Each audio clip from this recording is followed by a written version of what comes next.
Lyme disease is caused by the bite of an infected black-legged tick. The infection can be treated with antibiotics, but unless it's caught early, it can cause serious, long-lasting side effects like joint pain and fatigue.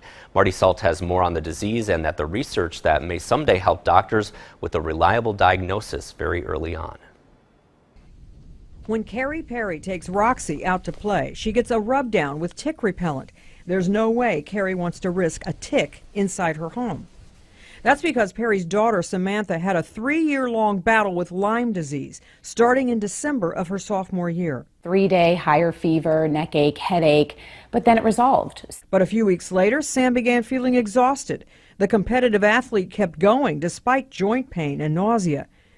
In about 70% of the cases, patients develop a bullseye-shaped rash. Sam had no rash, so Lyme was overlooked for 7 months. UCF microbiologist Molly Jewett says there's a window of time after a tick bite when infection is difficult to detect.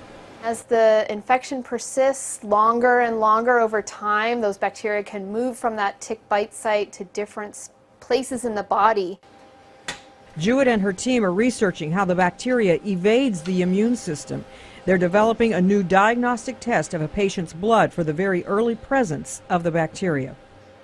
After Sam's diagnosis, she took antibiotics, but it was 8 weeks of hyperbaric oxygen therapy that finally did the trick.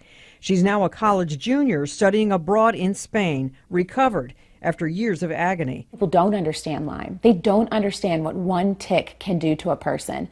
For News 8, I'm Marty Salt with today's medical breakthroughs.